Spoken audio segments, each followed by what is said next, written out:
पानी आभारी राधा रखलन यारा रावस रखलन यारा रावा राधा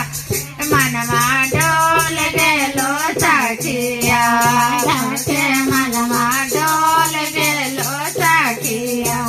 कोई नहीं गलिया लगा राधा के मनवा डोल गेलो सखिया अरे कोई ना घायलिया लगावे राधा के मनवा डोल गेलो सखिया चरवे काना चर गावा से काना चर गावा राधा के मनवा डोल गेलो सखिया गाइया चरावे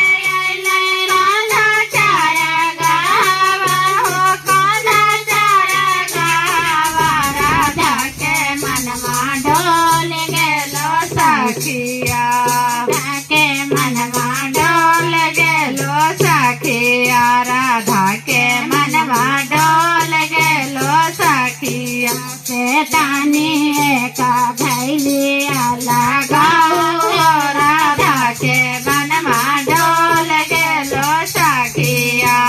तानी का भैलिया लगाओ राधा के मनवा डोल गेलो हाथे कान है घलिया लगाइलन से घलिया लगाइलन से दोसर हाथे कैलन जी का जोरियो राधा के मनवा डोल गेलो सखिया एक हाथे कांधा हो घलिया लगाइलन से घलिया लगाइलन से दोसर हाथे कैलन जी का जोरिया हो राधा के मनवा डोल गेलो सखिया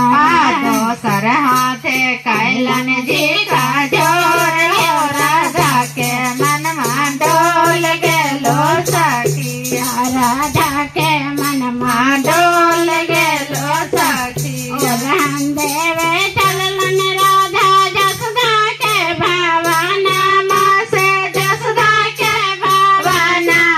राधा के मनवा डोल गेलो सखिया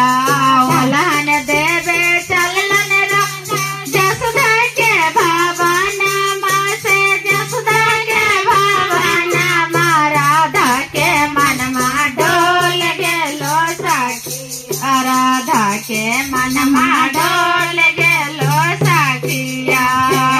तोरे कान्हा कैलन जी का जोरिया हो राधा के मनवा डोल गेलो सखिया से तोहर कांधा कैलन जी का जोरिया हो राधा के मनवा डोल गेलो सखिया चोर बटनिया राधा झूठे चोहर बोलिया से झूठा चोहर बोलिया से मोर काना लड़काया ना बोल राधा के मनवा डोल गेलो सखी झूठे तोहर बोलिया राधा झूठे तोर बचनिया से झूठे बचनिया से मोरो काना लड़काया बोधवा हो राधा के मनवा डोल गेलो सखी अरे मोरो कांधा लड़ी